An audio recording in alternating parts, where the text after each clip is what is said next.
Welcome to the Joseph Goldstein Insight Hour. This podcast is an expression of our shared interest in self-discovery.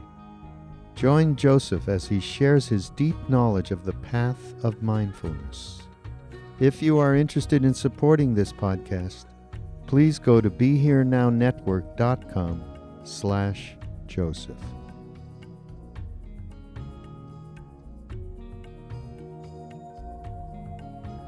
Tonight I'd like to continue the discussion of mindfulness of the dhammas. It's the fourth foundation of mindfulness with respect to the aggregates of mental formations and consciousness.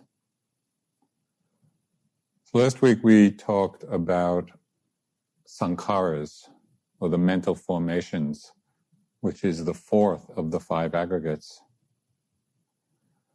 These are all those factors of mind, apart from feeling and perception, that are the building blocks of our thoughts, of our emotions, of our moods, of different mind states. According to the Abhidhamma, the Buddhist psychology, there are 52 of these mental factors, different qualities of the mind. Some of them are wholesome, some of them are unwholesome, some of them are ethically neutral. But they all color consciousness, each in their own particular way, according to their own characteristics.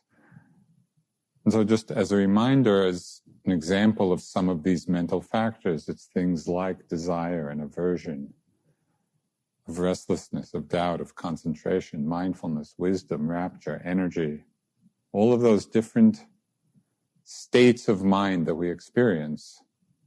Each of them is called a mental factor. By being mindful of them as they arise in our experience, whenever they become predominant, we begin to see directly for ourselves that each of these factors is impermanent. It arises, it's there, it passes away. And we see its impersonal or non-personal nature. It's arising out of causes. So in this aggregate of sankhara, of mental formations, which includes all of these different mental factors, the Buddha highlighted one particular factor as being the chief,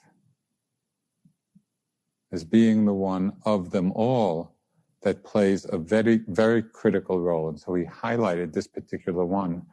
And sometimes the word sankhara itself refers just to this one factor. And that is the mental factor of intention or volition. And the Pali word for that is cetana. So Bhikkhu Bodhi, that wonderful American monk who studied for so long in Sri Lanka and is this amazing scholar, and has done these fantastic translations of the discourses. He described the function of cetana, volition, as being that factor which is concerned with the actualization of a goal. Okay, it's that quality of mind that's concerned with actualizing a particular goal. So we could think of it somewhat as like being the chief of staff of the mind. It conditions all the other factors to accomplish a specific purpose. Now, intention or volition is common to every moment of consciousness. And so in every moment, it's functioning to organize and gather all of the other associated factors. It's gathering them together, directing them together for a particular end. So what makes this factor so important? Why did the Buddha highlight it? In this teaching of the five aggregates. Volition, or Chaitanya is of such crucial importance, both in understanding our lives and also in understanding the possibilities for happiness in our lives, is because it is this factor of volition which carries the karmic force of the action. So volition, and the Buddha has said this, that volition is karma. That's the factor of mind that carries the force. So what this means is that all of our intentional, volitional actions, and I'm using these two words synonymously, intentional and volitional. So all of these volitional actions of body, speech, and mind have the power, because of the volition, to bring about results. So this is tremendously important. It means that the actions we do, whether it's actions of our body, actions of speech, actions of mind, are not happening in isolation. They're not happening in a vacuum. It's not as if we do the action and then it's done and over with. The Buddha is pointing out that because of volition, when we're willing an action, that power of volition, the power of it is to create fruit. It's to create results. So there's a trail of results that come from each of our actions. We could think of volition, or the energy of intention, as being like the potential of a seed. You know, a seed can be a very small thing, and yet out of a seed, can come a giant redwood tree. There's huge potential in a seed that we may not see in the moment, but as it germinates and matures, not only does one fruit come from a seed, but each seed can produce many fruits. So this is the power of volition, the power that's driving our actions.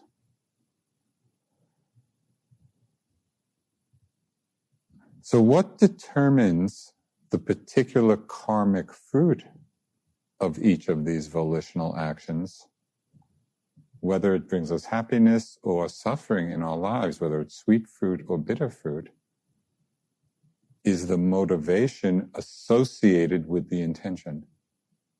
So the volition, intention, that's a neutral factor. It's just that gathering force in the mind. It's what gathers all the factors to accomplish a goal. So it's that intention which has the power, carries the power of karma. But what determines the result is what are the associated factors, what are the motivations associated with that intention. Of course, the famous opening verses of the Dhammapada just expresses this so clearly. The Buddha said, "Mind is the forerunner of all things. All deeds are led by mind, created by mind. If one speaks or acts with an unwholesome or impure mind, suffering follows, like the wheel of the ox cart follows the hoof of the ox." Not a very contemporary image, but I think it's clear enough. The fruits of the act follow the act inexorably. So if we act with an unwholesome motivation, in one way or another, suffering follows. It says, mind is the forerunner of all things. All deeds are led by mind, created by mind. If one speaks or acts with a skillful mind, with a pure mind, happiness follows like one's shadow, which never leaves.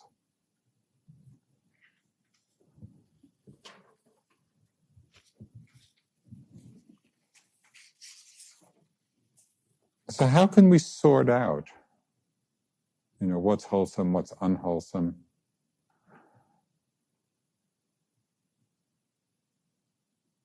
I have so much gratitude to the Buddha for sorting it all out.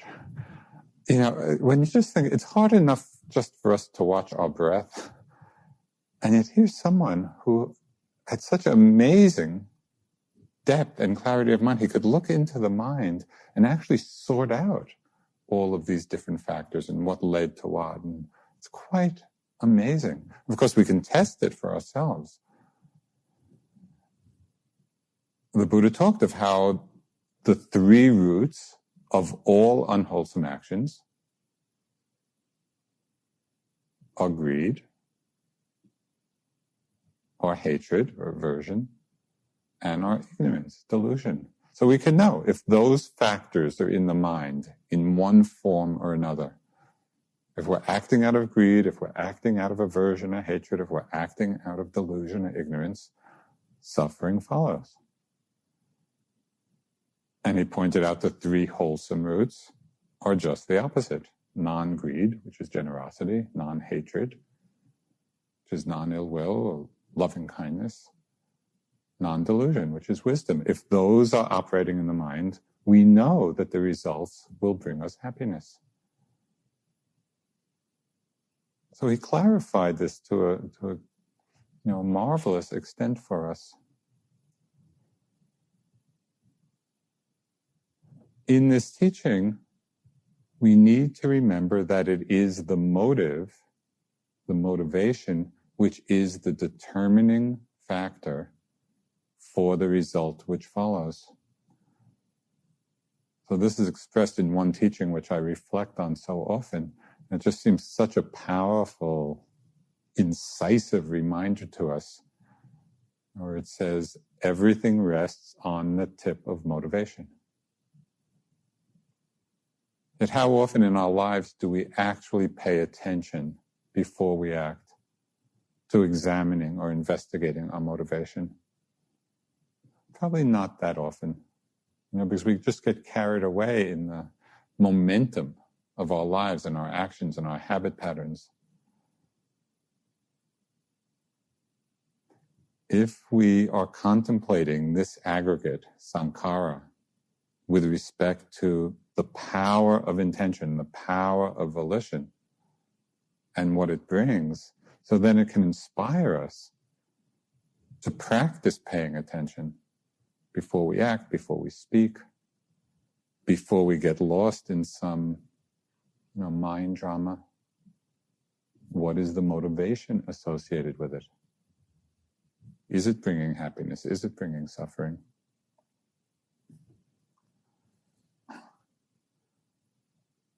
So a question for us, in meditation is how can we practice seeing and understanding this factor of volition, of cetana? So it's not just kind of Buddhist philosophy. How do we actually experience intention? Can we train ourselves to see it, to be aware of it, to be mindful of it? It's important that we practice becoming mindful of intention, not only because of its karmic potential, which is certainly reason enough, but also because we very often unknowingly identify with intention. We identify with volition. And we have a sense of this because even as we become more mindful of all or many of the different mental factors that appear, we can become mindful of aversion or mindful of desire, mindful of being concentrated, mindful of happiness, of sadness, of grief. So even as we can become mindful of them and begin to see their impermanence, they're not self, they arise out of conditions, they pass away. Still, we can easily fall into the identification with the volition behind our actions. The felt sense that in the midst of all the actions and activities of our lives, it's that felt sense of, well, I'm the one willing all this. I'm the one who's intending all this. And so intention can become a subtle hideout of self, because we haven't particularly trained ourselves to notice the intention very precisely. So how can we practice this? Being on retreat in this environment provides a perfect place to refine our awareness of intention. Although intention is a common factor, which means it's arising in every moment, it's not always the most predominant one. So in practicing becoming mindful of intention, we want to pick those situations where it's most obvious, where we don't have to go searching for it. In those very obvious situations. For example, we can begin practicing noticing the intention before a change of posture, before we're reaching for something, before the body turns. These are things that are clearly not happening of their own accord. The body by itself doesn't change posture. The body by itself doesn't reach for something. It doesn't turn. It's so clear that there has to be something in the mind which is directing it to do these things. There's some energetic quality in the mind which is willing the action. So in these very obvious movements, we can begin to see it. We can see it in various ways. We might get a forewarning of intention through being aware of a thought to do something. The thought may arise in the mind. Oh, I want to get that. I want to reach for that. I want to go someplace. I want to do something. So the thought is telling us, it's kind of the forewarning, that an action is about to happen, and it can set us up then for paying attention to the intention that actually moves us. So thought itself is not the volition, but it can alert us to the intentional action that may follow. Okay, so we're in the setup zone. We know, a movement is going to happen. And then we're just watching. And if we're very careful in our observation, sometimes we begin to feel a kind of energetic, an energetic gathering or a welling up of energy that's going to initiate the movement. It's just that gathering in the mental energy to move the arm, to reach, or to turn, or to change posture. Sometimes we might not even feel anything so tangible. We might not feel that energetic welling in the mind, but we might simply be aware that there's a knowing we're about to do something. Do you recognize when you're being mindful in a kind of series of actions? And if we're going slowly enough, so we're not just, skipping over these powerful moments, we're moving along, and then there's a knowing, a silent knowing that we're about to reach, about to turn, about to move. So I often think of intention as the about to moment. Very helpful, at least at times, to be going slowly enough so that we can allow ourselves that moment's pause before an action, so there can be an acknowledgement of, about to move, and then the movement. So much is revealed in that moment. First, we begin to see the cause and effect relationship between the mind and body. We see that the body's not moving by itself, it's moving because of a mental intention. It also opens up the place of choice. If we can be aware of the about to moment before we actually move, then there's a moment we can bring some wise discernment to that moment. Is this skillful? Is it not skillful? Now, how often, not here of course, but maybe at home, how often is just our hand in the refrigerator before we know how it even got there? It's just kind of probably not too aware of the about to moment. So it opens up a chance to make wiser choices in our lives.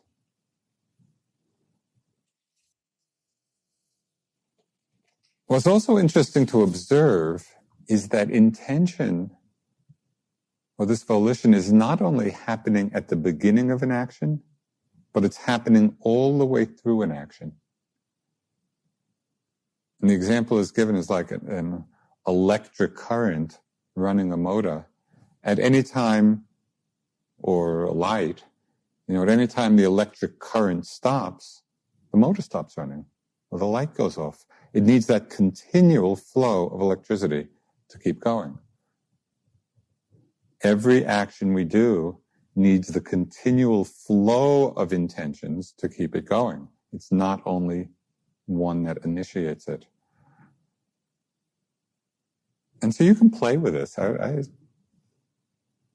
often had a lot of fun just in the simplicity of walking meditation and tuning in to volition, to intention, and just noticing, like, even in mid-step,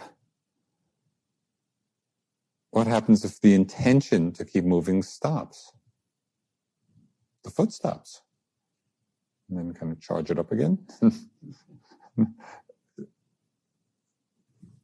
It is possible to have fun with this.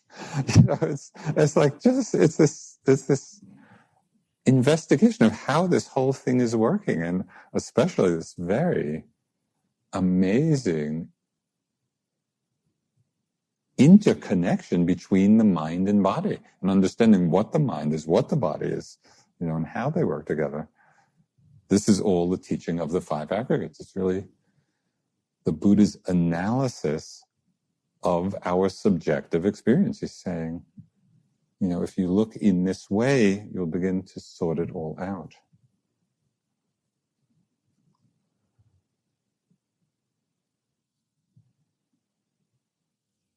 Take time in your practice to be mindful of these moments of intention, these about to moments. When the mind is quite still, you can sometimes even be aware of the intention to think.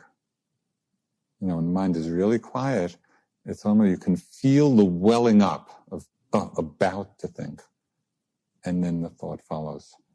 And sometimes not. If you catch the intention, sometimes it's just about to, and it subsides.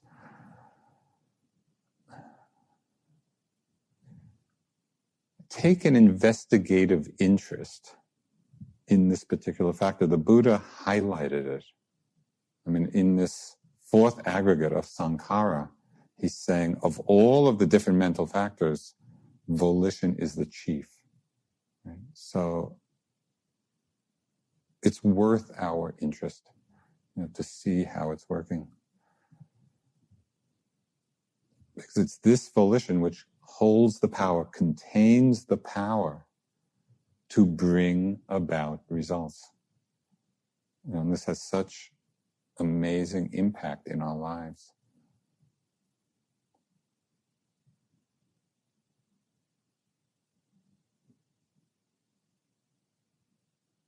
I'm just struck by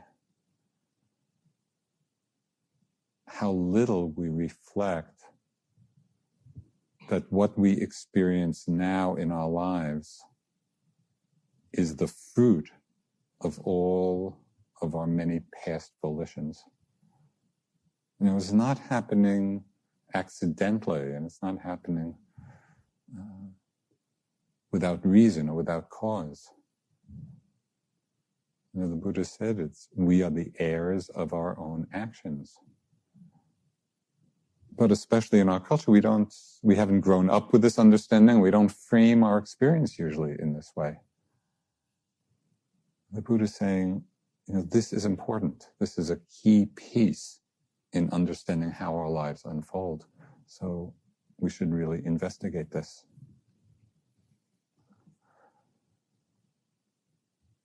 And just as a reminder of the liberating power of the practice, knowing that each volitional action bears fruit, depending on the motivation. When mindfulness is present, when the mental factor of mindfulness is present in the volition, mindfulness has the power to bring together, to attract all the other wholesome factors. So when mindfulness is present, it's like a party of wholesomeness. So every volitional action that we do with mindfulness just brings about, all of the fruits of wholesome action, because our mind at that time, in every moment of mindfulness, each of those volitions, when we're being mindful, the mind is filled with a whole array of wholesome factors. So there's a tremendous power, in this.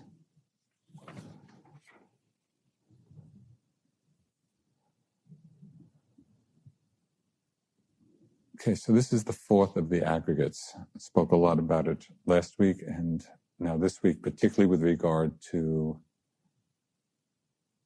intention or volition. The last of the 5 aggregates is consciousness. In Pali, the term used is vijnana. And this is the cognizing power of the mind. It's that function or that quality of the mind which simply knows. Now, consciousness in the teachings is often designated by different types. It's delineated. Seeing consciousness, hearing consciousness, smelling, tasting, touching consciousness, consciousness of mind objects. So it's delineated according to what its object is. But the way consciousness functions in all of these different situations is just the same. So the quality of consciousness, whether the object is a sight or a sound or a smell or a taste, the quality of consciousness is the same in each case. And again, it's the quality, we could say, of bare knowing or simple knowing. So this has a powerful implication in our lives.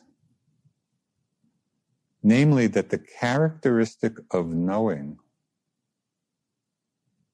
does not change in different circumstances. No matter what we're experiencing, whether it's pleasant, whether it's unpleasant, the quality of knowing is exactly the same.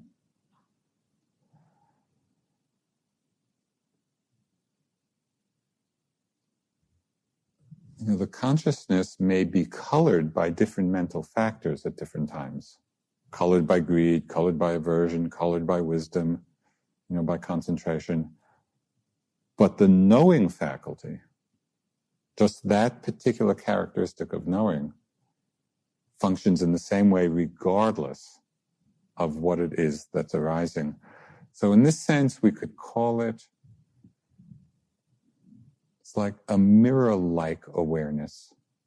The nature of a mirror is simply to reflect what comes in front of it. And that nature of the mirror is not changed. It's not affected by what it is that is reflecting. Likewise, the quality of knowing is not altered by what it is that's being known. One of the most inspiring examples of this insight, and again, it has a powerful implication for us, what this means. One of the most inspiring examples for me of this insight is that of Henry David Thoreau. And many of you on other retreats may have heard this often. He died in his 40s. He was 44, I think, and he was dying of TB.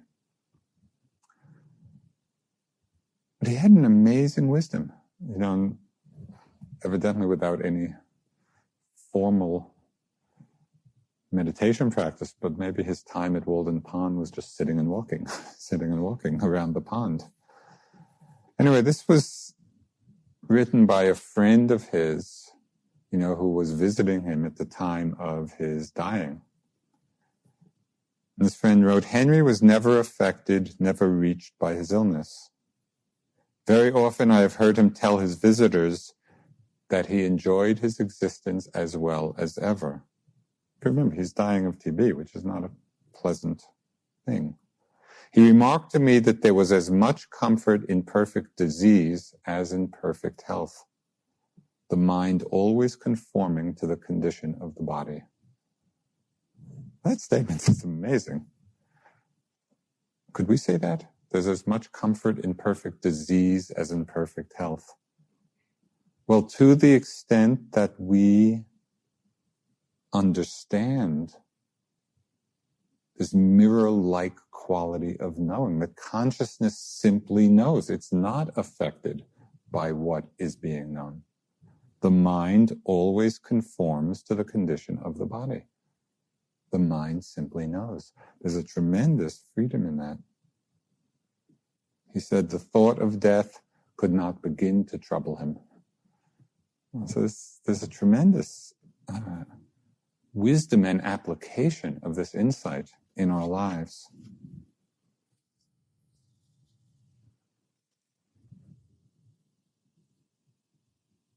In these teachings of the aggregates, the Buddha gives a special emphasis to understanding the impermanent, conditioned nature of consciousness. And so this is really important.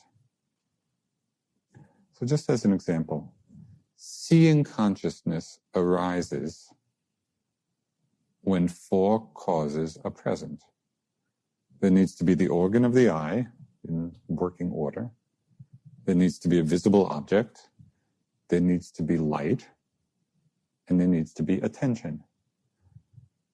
And if any of these four causes are missing, seeing consciousness is not going to arise. Consciousness arises out of conditions.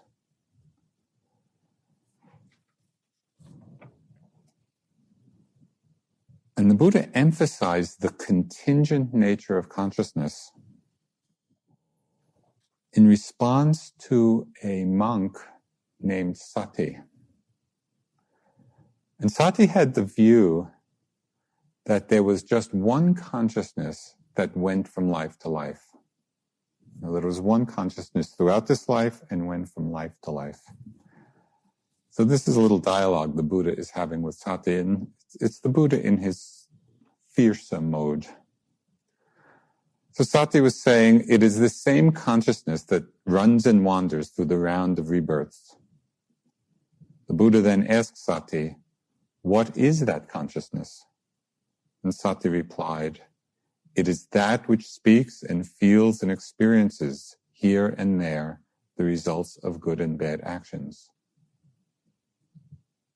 Sati is saying, okay, it is that which speaks and feels and experiences the result of good and bad actions. And then the Buddha said, misguided man, to whom have you ever known me to teach the Dhamma in that way? Misguided man, in many discourses have I not stated consciousness to be dependently arisen, since without a condition, there is no origination of consciousness. So this is pretty direct, where the Buddha is saying that consciousness itself is a conditioned phenomena. It's impersonal, arising out of causes, arising out of conditions, moment to moment. So here we see that consciousness is not something that's permanent. It's not something that's always present, kind of waiting for an object to appear, to be known. But rather, consciousness itself is a process continually arising and passing away, moment after moment. We don't often see this very clearly because of the rapidity with which it's arising and passing. According to the Abhidhamma teachings, the lifespan of consciousness, which in the terminology is called a mind moment, is such that in the blink of an eye, there are billions of mind moments. And I've always wondered how they ever counted. 5 billion. But the point is that it's not one continuous or not one steady state, that consciousness itself is a flow. So in Bhikkhu Bodhi's book, Manual of Abhidhamma, he writes so clearly. He said, within the breadth of a mind moment, consciousness arises, performs its momentary function, and then dissolves, conditioning the next consciousness in immediate succession. The flow of consciousness continues uninterrupted, like the water in a stream. It's just such a clear image of the nature of our minds, the nature of knowing. So how can we begin to get a handle on this for ourselves? Now, how can we begin to experience this directly, so it's not just what's said in the Abhidhamma? There are different perspectives we can bring to our investigation of consciousness. One comes from the understanding that the more mindful we are of the arising object, the clearer the consciousness of it becomes. Okay, the more mindful we are of the sensation, of the sound, of the movement, of whatever the object is, the more mindful, the closer we are in the observation of it, that very process of closer and closer attention and mindfulness, that process refines the quality of consciousness.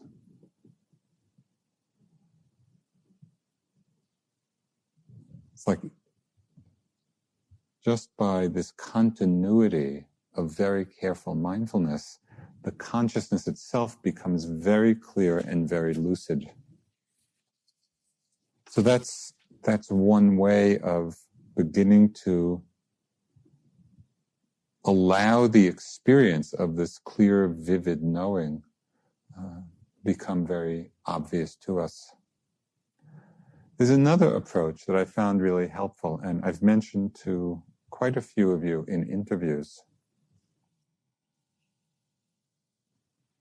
Another way of investigating directly the nature of this knowing, and that is by reframing our experience in English, linguistically, in the passive voice. Because the language we use, whether voiced or unvoiced, to describe experience, the language we use very much conditions how we experience things. So language is powerful. Usually, in our lives, our usual linguistic construction is the active voice. I'm hearing, I'm seeing, I'm going, I'm thinking, I'm feeling. And so the very language we're using, again, whether it's spoken or not, is just reinforcing the subject. It's reinforcing the sense of self. Almost every time we speak or think. It's reinforcing the sense of the witness, the observer behind experience, to whom it's happening. So a way of cutting through this subjective sense is reframing the experience linguistically, putting it in the passive voice. For example, a sound being known, a thought being known, a sensation being known. And it's not that we need to continually repeat this phrase in our mind. It's just using the phrase as a way of allowing us to drop into the experience from that perspective. This became very clear to me in walking meditation. And just doing the walking meditation, it's so obvious that the sensations that are appearing, the sensations are simply coming as a function of the movement. If you lift the foot, there are going to be certain sensations appearing, moving forward and placing. So to be in the walking, framing it in this way, you're just walking, sensations appearing and being known. There's no one there doing anything. This passive voice construction takes the I out of it. There's no subject.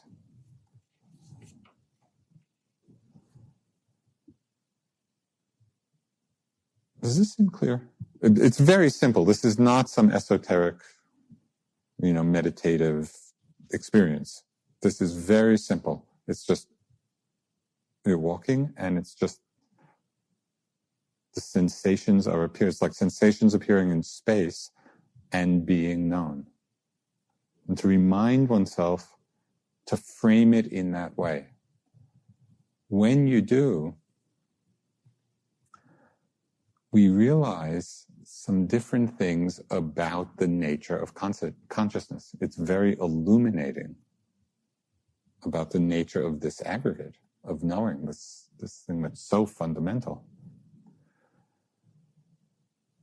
One of the things we see is that the consciousness, the knowing, is arising simultaneously with the object. It's not a hair's breadth before, it's not a hair's breadth after. The knowing is rising absolutely simultaneous together with the object, whether it's a sound, a sensation, a thought. And we see that the consciousness is also arising spontaneously.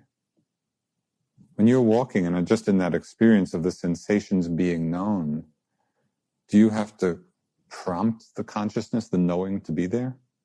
No. It's happening just by itself.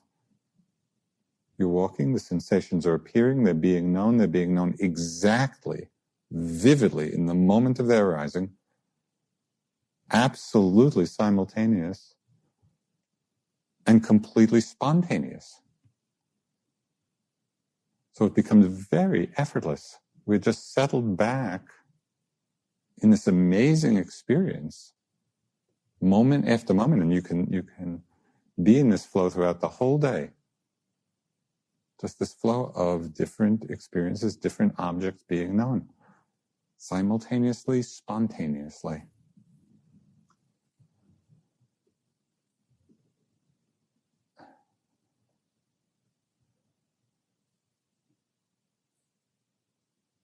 So whether we're attending to each object of experience actively,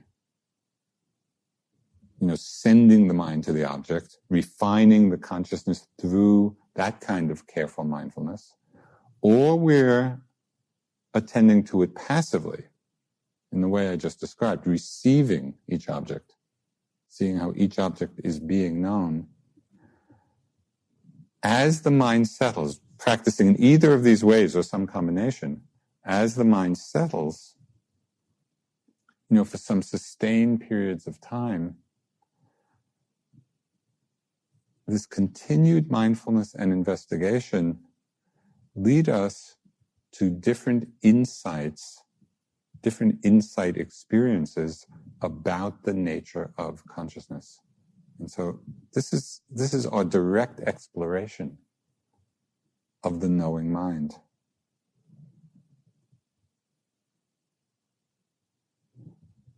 One of the insights is called purification of view. And at this experience, we are seeing each moment as a paired progression of knowing an object. There's knowing of a sight, knowing of a sound, knowing of a smell, knowing of a taste, knowing of sensations. Every moment of experience is a paired progression, knowing an object, knowing an object, knowing an object, knowing an object. When we see this, we see that there is no one behind this paired progression to whom it is happening. It's not that there's an I or a self lurking behind. What we call I or self is this paired progression, knowing an object arising and passing in each moment.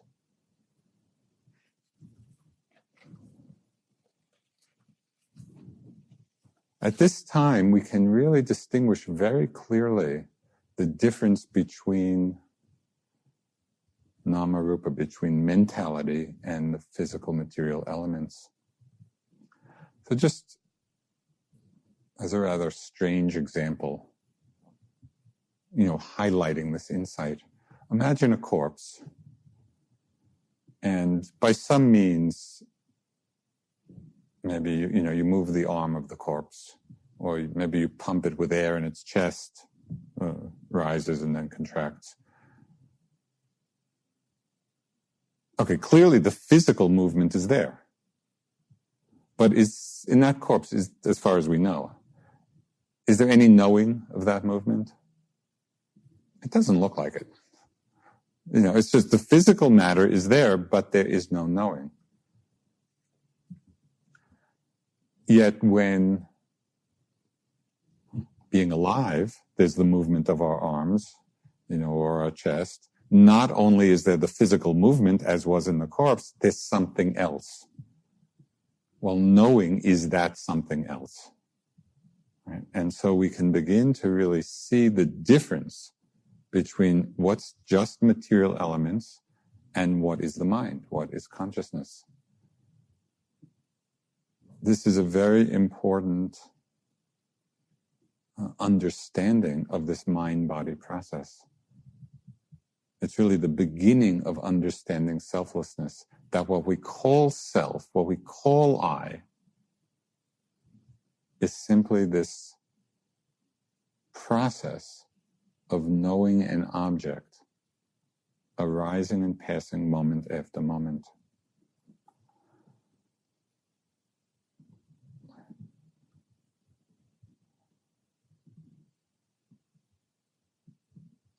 There's so much to say about this. We want to be able to distinguish knowing from the object. It's two different things. They're different and distinct, but not separable. So this is an important idea, that something can be distinct but inseparable. What does that mean?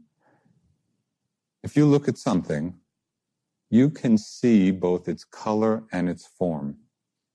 Right? The color is in a form, and the form has a color. Form and color are inseparable, and yet they're two very different aspects. They're quite distinguishable, and we can easily understand the distinction. Mind and object, knowing an object is like that. You cannot separate them, but you can distinguish as clearly as you can distinguish a color and form of an object, color and shape.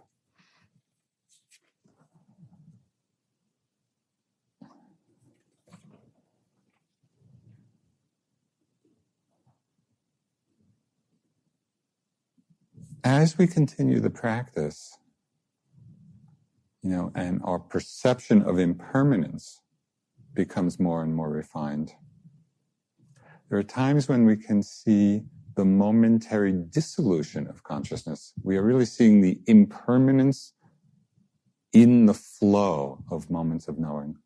We begin to see that the knowing, we see, this is a direct experience, that consciousness itself is just dissolving, like water over a waterfall. And at this time, it becomes so obvious that there is nothing to hold on to. That there's no stability, there's no security in this at all. There's no place to take a stand. It's as if suddenly we're on the sands of a shifting slope. Nothing is lasting long enough to call I, to call self.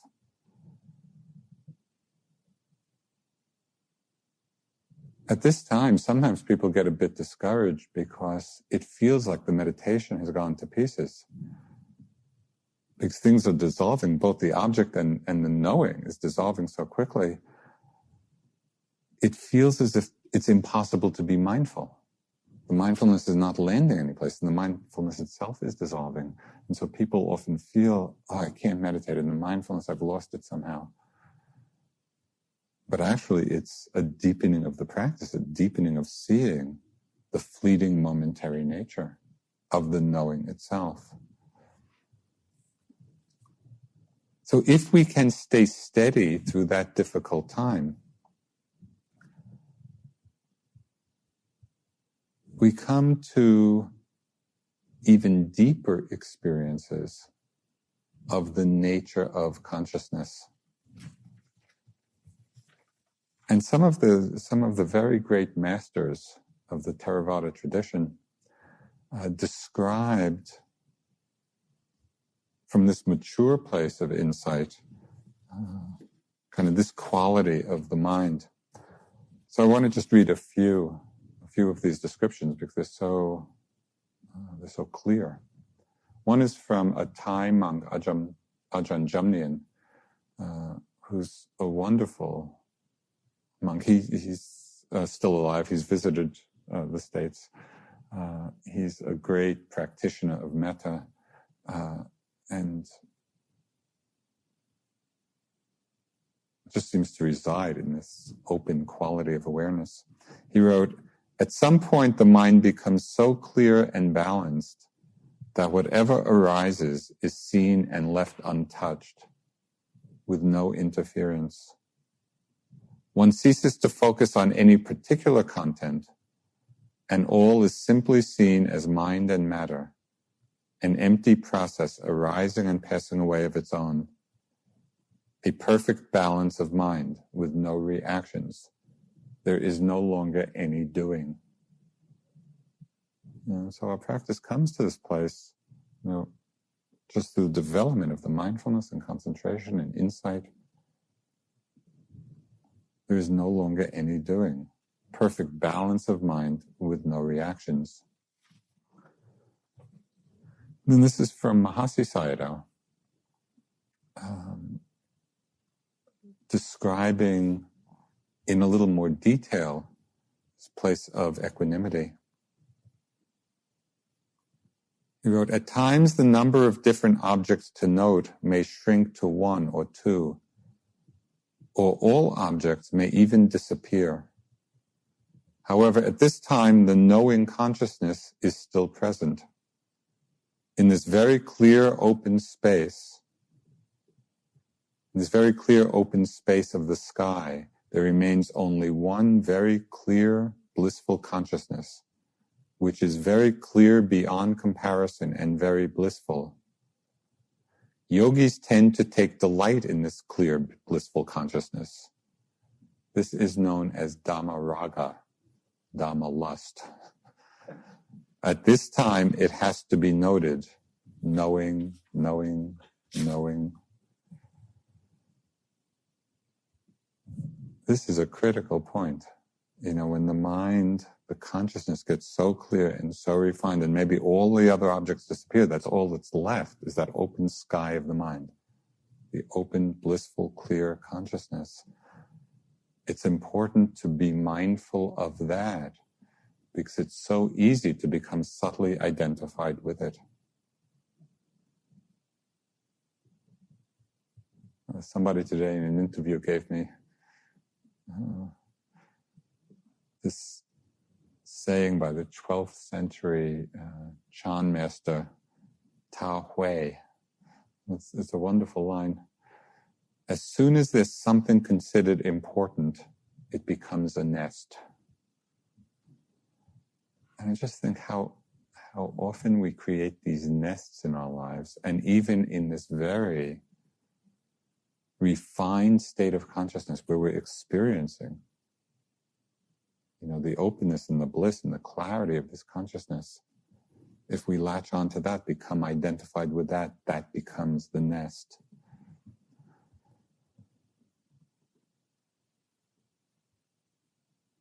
It's very easy to mistake refined states of consciousness for the mind released, for the mind freed.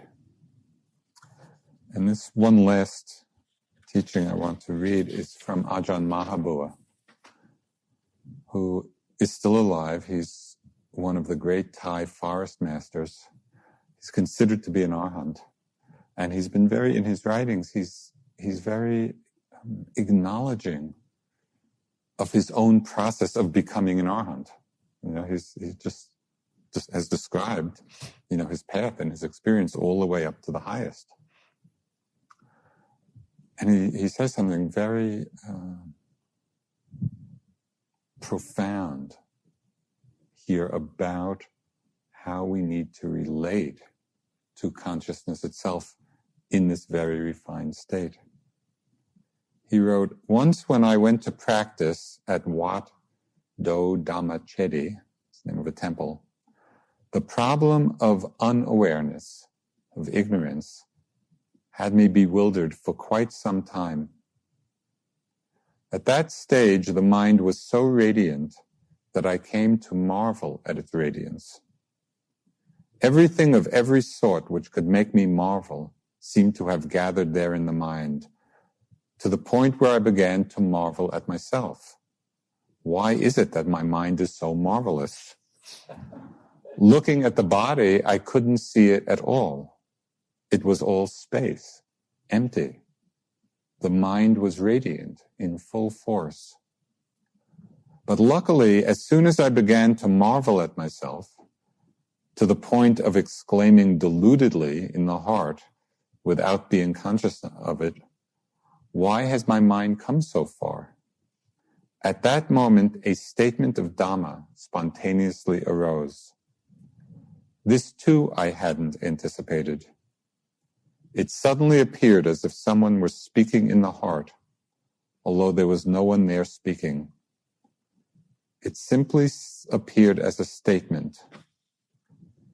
If there is a point or a center of the knower anywhere, that is an agent of birth. That is what it said. If there is a point or a center of the knower anywhere, that is an agent of birth. So this is a very critical point. As long as there is any identification at all with anything, even with consciousness, as long as there is any identification, we are creating that reference point of self. We're still bound by the conventional mind. So in our practice, through mindfulness, through investigation, through wisdom, we keep deconstructing the sense of self until only the genuine ease, the genuine freedom remains.